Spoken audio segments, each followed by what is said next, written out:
New York में Islamophobia की कोई गुंजाइश नहीं, ज़हरान ममदानी का मेयर का इलेक्शन जीतने के बाद पहला खिताब। न्यूयॉर्क के पहले मुस्लिम मेयर ज़हरान ममदानी ने जीत के बाद पहले खिताब में कहा कि आज के इलेक्शन ने साबित कर दिया कि उम्मीद अब भी जिंदा है। आज खौफ की शिकस्त और उम्मीद की जीत हुई।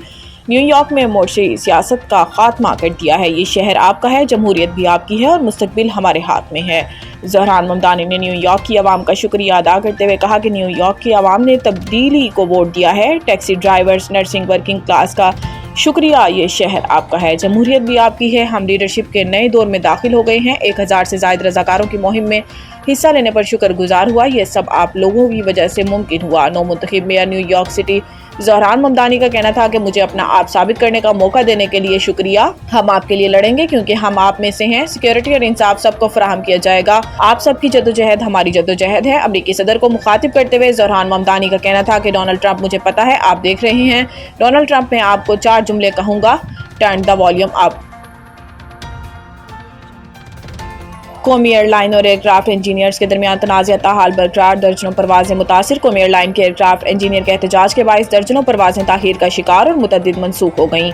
इंजीनियर्स का कहना है कि वो तैयारों की मुकम्मल फिटनेस को यकीनी बनाने के लिए परवाज़ों की क्लियरेंस सिर्फ इस सूरत में देते हैं जब तैयारा मुकम्मल तौर पर महफूज हो। सेप ने बताया कि पेशावर एयरपोर्ट पर तैनात 6 एयरक्राफ्ट इंजीनियर्स का कराची तबादला कर दिया गया है, ताहम वो ड्यूटी पर मौजूद हैं और फिट तैयारों को परवाज के लिए क्लियरेंस दे रहे हैं। सेप का मौक़िफ़ है कि वो एयरलाइन इंतजामिया के दबाव में आकर तैयारों की क्लियरेंस नहीं देंगे और मुसाफिरों की हिफाजत और फ्लाइट सेफ्टी पर किसी किस्म का समझौता नहीं करेंगे। इनका मुतालबा है कि गुज़िश्ता 8 साल से रुकी हुई तनख्वाहों में इजाफा किया जाए, तैयारों के फाजिल पुरज़ाजात बर वक्त फराहम किए जाए और एक बेहतर काम का माहौल फराहम किया जाए। निजी कंपनी के इंजीनियर ने इस दौरान सिर्फ 2 परवाज़ों को क्लियरेंस दी, जिनमें पेशावर से जद्दा और इस्लामाबाद से दमाम की परवाजें शामिल थीं। सफारती ताल्लुकात को सरमायाकारी बढ़ाने के लिए इस्तेमाल करेंगे। वफाकी वज़ीर ख़जाना मोहम्मद औरंगज़ेब ने कहा है कि रिवायती पार्टनर्स हमें फंडिंग फराहम करते रहे, अब सफारती ताल्लुकात को सरमायाकारी बढ़ाने के लिए इस्तेमाल करेंगे। कराची में फ्यूचर समिट से खिताब करते हुए इनका कहना था कि IMF से दूसरे जायजे पर स्टाफ लेवल एग्रीमेंट हो गया है।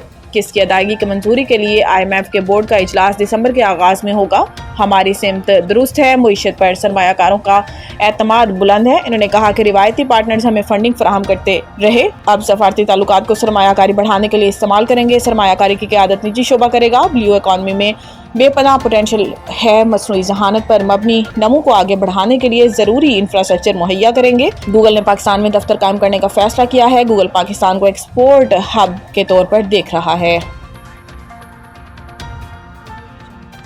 27वीं तरमीम के लिए दरकार वोट, सेनेट में पार्टी पोजीशन सामने आ गई। किसी भी आईनी तरमीम के लिए इस वक्त सेनेट से 64 वोट दरकार होंगे, जबकि हुकूमती बेंचेस पर सेनेट में सबसे ज़्यादा सीटें पीपल्स पार्टी के पास हैं, जिनकी तादाद 26 है। इसी तरह मुस्लिम लीग नून के पास ऐवान बाला में 20 नशिस्तें हैं। सेनेट में हुकूमती इत्तेहादी बलोचिस्तान अवामी पार्टी की 4 नशिस्तें और MQM के 3 अरकान हैं। इसी तरह नेशनल पार्टी और पाकिस्तान मुस्लिम लीग काफ की 1-1 सीट है। हुकूमती बेंचेस पर बैठने वाले आज़ाद सेनेटर में सेनेटर अब्दुल करीम, सेनेटर अब्दुल कादिर, मोहसिन नकवी, अनवारुल हक काकड़, असद कासिम और सेनेटर फैसल बावड़ा शामिल हैं। दूसरी जानिब अपोजिशन बेंचेस पर PTI के सेनेटर सबसे ज़्यादा हैं। सेनेट में PTI की 14, ANP की 3 नशिस्तें हैं। एक आज़ाद सेनेटर नसीमा एहसान भी अपोजिशन बेंचों में पर मौजूद हैं, जबकि PTI के हिमायत याफ्ता 6 आज़ाद सेनेटर्स भी ऐवान बाला में मौजूद है। PTI के एक नौमुंतखब सेनेटर जल्द हल्फ उठा लेंगे, ताहम PTI के हिमायत याफ्ता एक आज़ाद रुकन मुराद सईद ने अभी हलफ उठाना है। अपोजिशन बेंचेस पर जमीयत उलमा इस्लाम पाकिस्तान के 7 सेनेटर्स हैं। इसी तरह अपोजिशन बेंचेस पर मजलिस वहदतुल मुस्लिमीन का 1 और सुन्नी इत्तेहाद काउंसिल का 1 रुकन मौजूद है। मुल्क के बलाई इलाकों में बर्फबारी से सर्दी की शिद्दत में मजीद इजाफा।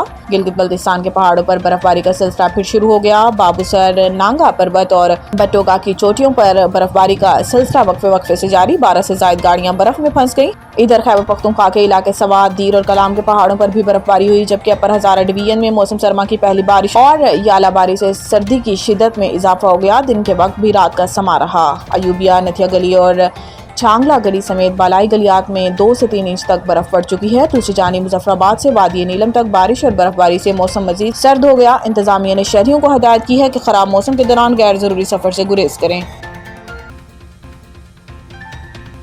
आपसे मीटिंग के बाद बात होगी। सीईओ पीएसएल का मुल्तान सुल्तान्स को जवाब। मीटिंग में टीम ऑफिशियल्स वीडियो कॉल पर मौजूद रहे। मीडिया और सोशल मीडिया में तेज बयानात की वजह से शोहरत हासिल करने वाले मुल्तान सुल्तान्स के मालिक अली तरीन हैरानकुन तौर पर शरीक न हुए, अलबत्ता इनके नुमाइंदे मौजूद थे। एक मौका पर मुल्तान सुल्तान्स के नुमाइंदे ने कहा कि पीसीबी बार बार अहल फ्रेंचाइज का कह रहा है, इसका मतलब क्या है? क्या हम अहल टीमों में शामिल हैं? लीग के सीईओ सलमान नसीर ने जवाब दिया कि इस मीटिंग के बाद आपसे अलग बात करूंगा। वाज़ेह रहेगी, इवेंट के अप्रैल मई में इनेकाद का पहले ही फैसला हो गया था। अब बोर्ड ने फॉर्मेट के हवाले से बाज़ तजावीज़ शेयर की, जिनका मज़ीद जायज़ा लिया जाएगा।